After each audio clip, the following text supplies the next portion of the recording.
Et ensuite, nous commandons d'étudier l'Apocalypse. C'est la troisième fois cette année que nous étudions l'Apocalypse 1, notre nation spirituelle d'Israël. C'est vraiment, l'année dernière on disait cela. La sur Jaourouan dirigeait un groupe de sur ensemble, et puis, là sur Jaourouan a dit un groupe de sur, TRS sérieusement, avec un sentiment de grande majesté. La grande guerre de la vraie. Les enfants de la nation spirituelle d'Israël. C'est vraiment la grande guerre de la vraie. Frères et sœurs, regardez, dans quelle organisation Y a-t-il autant de vris en une journée? 1 heure le matin, 1 heure le soir. Et puis, toute la journée, il y a des gens qui louent. Et d'autres, qui prient l'autel d'or. L'avenir, les tours de garde de l'autel d'or, après la construction du temple. Il nous semble que, les tours de garde de l'autel d'or, les personnes qui prient, vont aussi se multiplier, alors, cette nation va prospérer. Alors nous commandons officiellement. Notre troisième étude de l'Apocalypse, c'est celle de cette année, la troisième fois, hein. La première étude de l'Apocalypse, frères et sœurs, vous rappelez-vous quand c'était? Demandons la sur Zaourouan. Sur Zaourouan, sur TE, souviens-tu de la première fois que nous avons étudié l'Apocalypse, quand c'était? Peut-être en 2025 ou en 2024. En 24. Oui, la première étude de l'Apocalypse, était en 24. L'époque quand nous étudions l'Apocalypse. Ce moment-tel, il n'y avait pas encore d'hôtel, hein. Cette poquelle c'était, en utilisant un logiciel appelle Zoom, c'est un logiciel étranger, hein. Nous tions sur ce logiciel étranger, pour étudier, et le matin, c'était 4 heures du matin. Que nous venions étudier la vraie, hein. Étudier la vraie 4 heures du matin. 4 heures, beaucoup de gens. N'était pas encore réveil. Cette époque, nous étudions le matin, la vraie 4 heures. Alors, le frère Ashbert se souvient qu'une fois, le frère Ashbert a trop dormi. Il n'est pas venu dans la room 4 heures. Pour ouvrir la room et étudier la vraie. Alors la sœur Rebecca appelle Ashbert sans art. Plus tard, Ashbert a vu, oh il t'est digé presque 5 heures, alors, PR précipitamment. Il est allé dans un autre endroit. Et puis, il a prêché la vraie. Tout au long du chemin. C'était merveilleux. Maintenant, nous commandons d'étudier le premier chapitre de l'Apocalypse. De quoi parle l'Apocalypse. L'Apocalypse parle du fait que le prêtre va donner le royaume au frère Ashbert. Et ceux qui sont avec le frère Ashbert, les frères et sœurs. Ce que raconte l'Apocalypse, c'est que, la fin de ce monde, le prêtre va établir le royaume de Dieu. Alors auparavant, Dieu a-t-il établi son royaume? Pas encore, bien que l'évangile du Seigneur ait été propagé, mais l'évangile du Seigneur, ceux qui l'ont reçu, cette poquelle, ce n'était que le début, les gens étaient très peu nombreux, insuffisants pour former un royaume, puis la fin du monde. Le Seigneur Jésus-Christ, l'évangile de la crucifixion, doit être prêché toutes les nations. Ceux qui sont sauvés seront assez nombreux. Combien seront-ils? Jusqu'un tiers de l'humanité.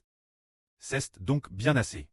L'humanité est suffisante. Les sauves sont nombreux. Ainsi, c'est suffisant pour devenir un grand et vaste royaume. C'est pourquoi l'époque de l'Apocalypse.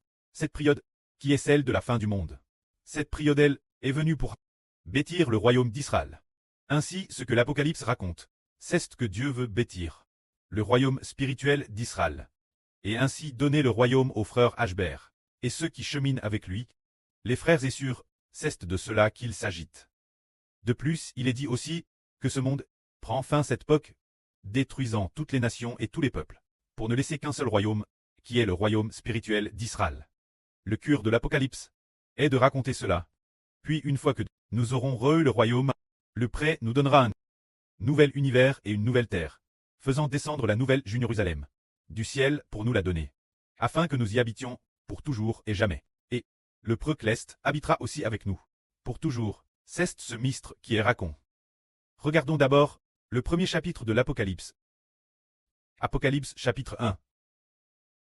Voici la révélation de Jésus-Christ, que Dieu lui a donné, pour que bientôt les choses qui doivent arriver, soit montre ses serviteurs. C'est pourquoi Christ a envoyé son ange, pour que bientôt les choses qui doivent arriver, soit montre son serviteur Jean. Jean a ainsi témoigne de tout ce qu'il a vu, en rendant témoignage, se dire de la vraie de Dieu et de Jésus-Christ. Ce qu'il a fait pour la vraie, le témoignage qu'il a rendu, en témoignant de tout. Regardons donc le premier paragraphe qui dit, qui adonne l'Apocalypse. Il est dit ici, voici la révélation de Jésus-Christ, que Dieu lui adonne. C'est Dieu qui pour l'avenir, les choses qui doivent arriver, les adonne au Seigneur Jésus-Christ. C'est Dieu qui les adonne au Seigneur.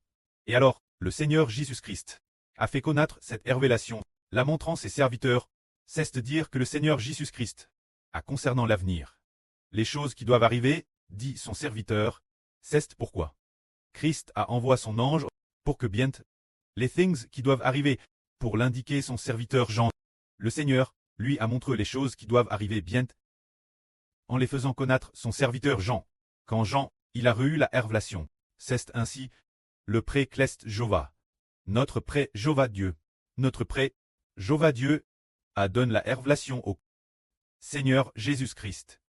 Se dire ce qui, dans l'avenir, doit arriver, la donne au Seigneur. Ainsi, le Seigneur Jésus-Christ, après avoir reçu la révélation, devait la transmettre son apôtre Jean. Et Jean l'a mise par Christ. Alors, il la révèle, tous ceux qui croient au Seigneur Jésus-Christ. Tous ceux qui appartiennent au Seigneur, ceux qui sont rachetés par le Seigneur, doivent tous comprendre les vrais de la révélation. Ainsi, après ce que Jean a reçu la révélation, il a mis ces choses par Christ, témoignant que tout cela est la vraie, et que ce sont des choses qui, dans l'avenir, s'accompliront certainement. Alors la révélation, ceux qui lisent la révélation, sont heureux. Comme le dit la Bible, heureux ceux qui lisent les paroles de ce livre.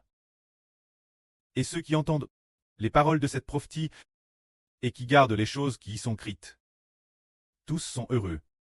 Car le temps de la venue du Seigneur est proche, c'est dire que ceux qui les gardent sont tous heureux. Car le jour de la venue du Seigneur Christ est proche, comme il est dit ici, ceux qui lisent les prophéties de ce livre, et ceux qui entendent les paroles de cette prophétie, et qui gardent ce qui y est écrit, sont tous heureux. Alors, quel livre dit que, si on le lit, on est heureux? Seulement l'Apocalypse. L'Apocalypse dit, heureux ceux qui lisent ce livre, sont heureux, et dit encore, car le jour de la venue du Seigneur Christ est proche, c'est dire, le jour de la venue du Seigneur Christ est proche, comme le dit le Seigneur, voici, je viens comme un voleur. Ceux qui veillent sont heureux, c'est dire, le Seigneur Jésus-Christ va bien devenir. Ceux qui veillent sont heureux. Alors, le frère Hubert est sévèrement attaqué par Satan. La sœur Jaowan est aussi attaquée. Les frères est surpris avec ferveur. Se dire que la sœur Jaowan est attaquée, et Hubert est terriblement attaqué. Cela montre que le jour de la venue du Seigneur Christ est proche, car les événements de l'Apocalypse vont s'accomplir. Ceux qui lisent et qui gardent les choses qui y sont écrites sont heureux. Continuons donc notre lecture. Moi, Jean-J. aux 7 églises qui sont en Asie. Que la grâce et la paix de celui qui est, qui t'est et qui vient, qui demeure, de Dieu et des 7 esprits devant son trône, et de Jésus-Christ venant vous. Que la grâce et la paix viennent de qui? Elles viennent de Dieu, du Seigneur Christ et du Saint-Esprit. C'est dire toute la grâce, toute la paix, doivent venir de Dieu, du Seigneur et du Saint-Esprit. Si quelqu'un reçoit Dieu, le Seigneur et le Saint-Esprit, pourquoi, alors, cette personne reçoit la paix? Ce moment-elle, regardons le Seigneur Jésus-Christ. Quel genre de Seigneur est-il? Comme il est dit ici, Jésus-Christ est le fidèle et véritable témoin, le premier d'entre les morts et le prince des rois de la terre. Il nous aime, et par son sang, nous a délivrés de nos péchés, nous a fait rois et prêtres de Dieu son preux. Lui soit la gloire et honneur, la gloire, la domination et la puissance, soit Jésus, au cycle des cycles. Amen. C'est dire que notre Seigneur Jésus-Christ est le fidèle et véritable témoin. Se dire quel genre de témoin est le Seigneur Jésus. Il témoigne que Dieu va nous donner la vie éternelle. Pour cette chose, il est le témoin fidèle et véritable, car il a lui-même crucifié et est ressuscité des morts, disant aux gens que quiconque croit en lui aura la vie éternelle. Dieu veut donner la vie éternelle aux hommes. Alors, les apôtres ont vu de leurs propres yeux le Seigneur ressuscité d'entre les morts, ont vu le Seigneur Jésus-Christ très crucifié. Ainsi, le Seigneur Jésus-Christ est le témoin fidèle et véritable. Se dire le témoin que l'Éternel Dieu va donner la vie éternelle. Nous, le Seigneur Jésus-Christ, est aussi le témoin que Dieu va nous donner le royaume. Il a été fidèle au point de donner sa vie, fidèle au point d'être crucifié. C'est celui-ci, le témoin fidèle et véritable. Alors, ce témoin fidèle et véritable, il est ressuscité d'entre les morts. Il est le prince des rois de la terre. C'est pourquoi il est dit ici. Il nous aime, et par son sang, nous a délivrés de nos péchés, nous a fait rois et prêtres de Dieu son preux. Quant au Seigneur Jésus-Christ, il nous aime profondément. Il a donné sa vie pour que nous recevions l'autorité de roi et de prêtre, pour que nous puissions, par son sang, nous racheter pour Dieu, afin que l'avenir nous puissions traire roi et prêtre, montrant que le Seigneur nous aime profondément. Lui soit la gloire, la domination et la puissance, soit Jésus, au cycle des cycles. C'est que le Seigneur Christ nous aime profondément. Alors le Seigneur Jésus-Christ doit recevoir la gloire avec le précleste, recevoir l'autorité, recevoir la puissance, pour toujours. Que la gloire soit auprès et au Seigneur. Amen.